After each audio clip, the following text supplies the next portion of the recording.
Chapter 33. We have a good old-fashioned witch burning.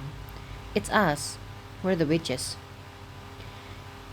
In the demigod business, we have a technical term for situations like this. We call them bat. I collapsed on the porch. The ghost rushed in, ready to feast. Fortunately, there was Annabeth.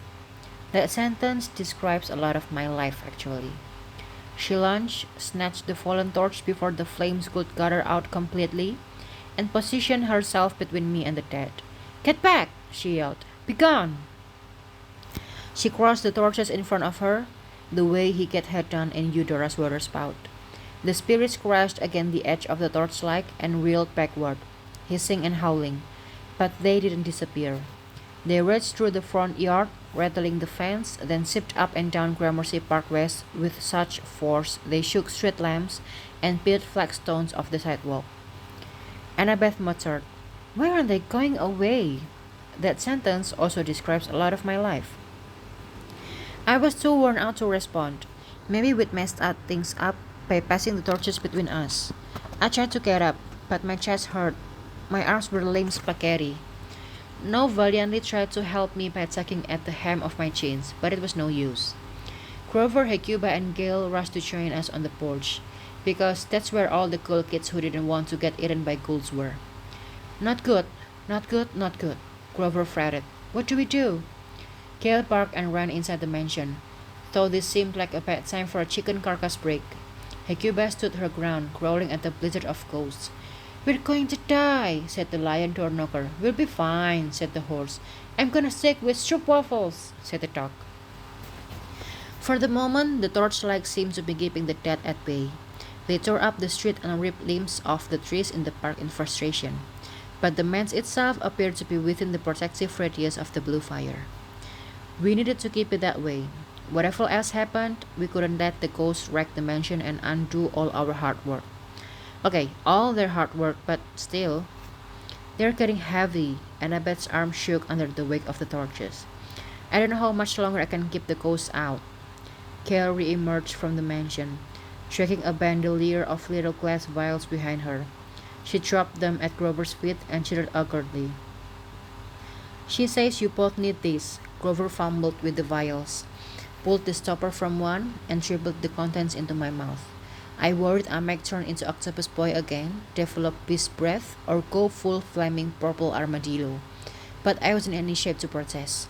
I gulped it down. A surge of warmth washed through my organs. I recognized the sensation. It was nectar, the drink of the gods. The flavor varied every time I tried it. Usually, the taste reminded me of some favorite form of comfort food. This time, it was candy corn. The taste brought me back to kindergarten. I was trick-or-treating with my mom in our apartment building. Everybody was giving out little bags of candy corn. I guess because there'd been sale at Duane Reade. I got such a stomachache I swore I'd never eat the stuff again. It was a simple memory, but it was enough to clear my head. My arms tingled. I struggled to my feet. While Grover poured nectar into Annabeth's mouth, I managed to pull out riptide and uncap the blade without decapitating myself. I still felt awful. It would have taken another 20 or 30 vials to get me back to full strength, but I knew that was impossible. In small amounts, ambrosia and nectar did wonder for demigods. In larger amounts, they could make you spontaneously combust, which didn't fit in with my healthy lifestyle. Thanks, Grover, Gale. I jabbed my blade at the nearest ghost, who was getting a little too close to the edge of the torchlight. How's everybody feeling? Fine, Grover said. Just an average night, you know. Squeak, said Gale. The dogs snarled in their respective sizes, extra large and child's medium. I'm better. Annabeth waved the torch at the spirit mob. Not great, but I'll manage.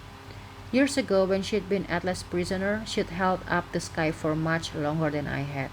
I knew she had next level stamina. Still, I didn't want her carrying those torches any longer than she had to. Oh wait, carrying a torch for someone. Wasn't that an old-fashioned way to say you love somebody? That was kind of sweet. Stop that, I told myself. Focus. Maybe if we keep holding them off, I suggested, they'll eventually get bored and drift away.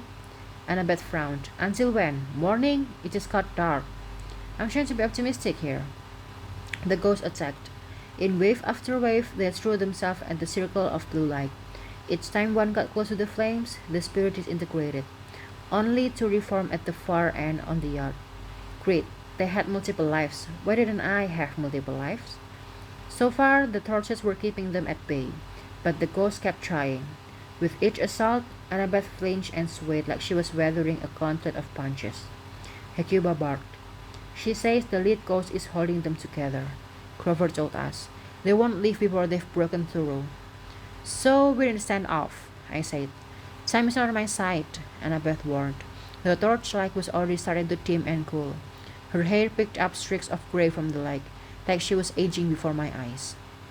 What did we ever do to them? I grumbled. Besides making them work on Halloween night, what do they want? I was immediately sorry I'd asked. A howl rose from the mob. Frost crackled across Higgitt's garden. The ranks of ghosts parted, and Suivazang limped forward. So dark and solid, now he might have been sketched with a smudge stick. "You heretic souls," his voice whispered in my mind. "You must burn. The witch's house must burn." "Oh yeah?" Grover called back. "Well, joke's on you, Pete. Some of us don't have souls. I'll just reincarnate, probably as a pumpkin patch if I die on Halloween, but that's not so bad." For some reason, this failed to discourage Suivazang. He drew his cold dust rapier. "Witches must burn." He really seemed stuck on that point.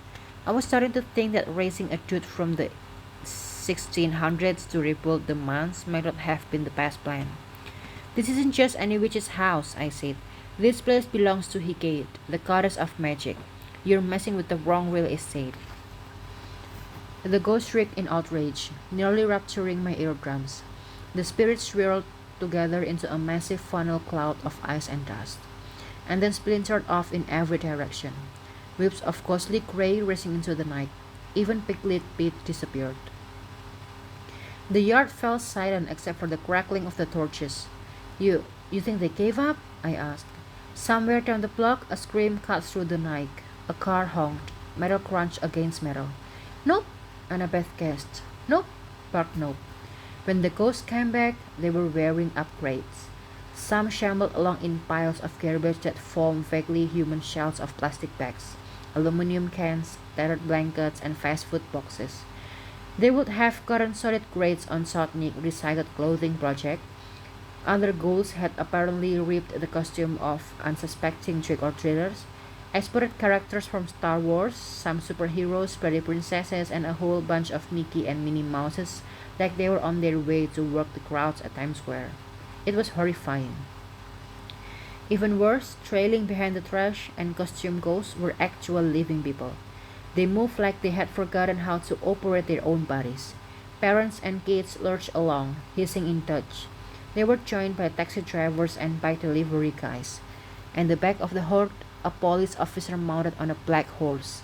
The cop wore the face of a jack-o'-lantern like he had ripped it off an actual pumpkin and attached it to his face, which raised his ex-murderer vibe by a factor of 20. His eyes glowed silver. In his hand was a black baton that kept flickering and shifting form, sometimes elongating into a rapier. Suivazang himself, now with a badge. "We know whose house this is," he said. "My mother must pay for her pagan crimes." I glanced at Annabeth. "Peter Suivazang, son of Hecate?" "That wasn't in the assigned reading," Grover complained. Annabeth muttered a curse. "I didn't know. Will the torchlight keep out the physical bodies, do you think?" "Grrr," said Hecuba, which I took to mean I wouldn't bet your candy corn on it. "Guard the doors," I told Annabeth. "The rest of us will take down as many as we can." I charged into battle, followed by Grover, two hellhounds, and an angry polecat.